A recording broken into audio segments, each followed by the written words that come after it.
We hear a lot these days about weather instability in the U.S., that things seem more unstable and volatile.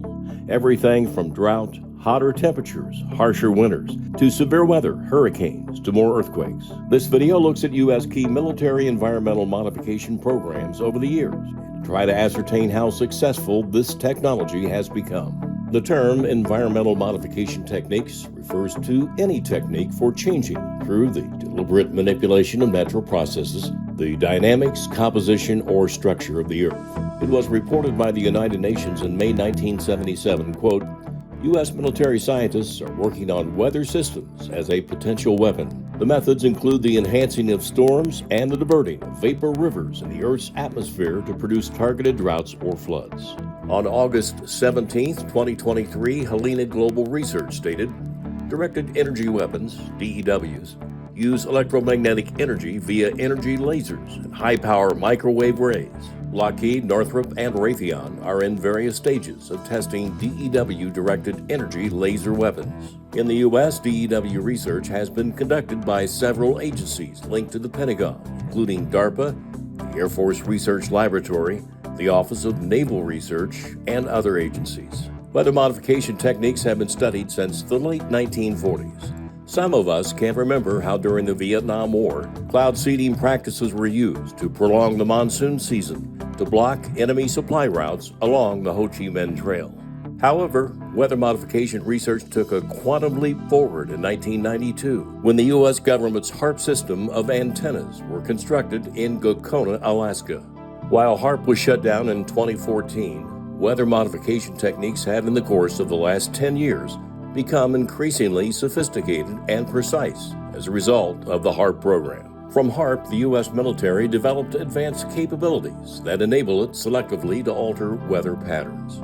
Many believe HARP was a weapon of mass destruction, capable of destabilizing agricultural and ecological systems around the world. In the Air Force's final report, Document 2025, it said HARP offers the warfighter a wide range of possible options to defeat or coerce an adversary's capabilities, extending to triggering of floods, hurricanes, droughts, and earthquakes. The U.S.'s HARP program used an array of high-powered antennas that transmitted high-frequency radio waves to push massive amounts of energy into the ionosphere.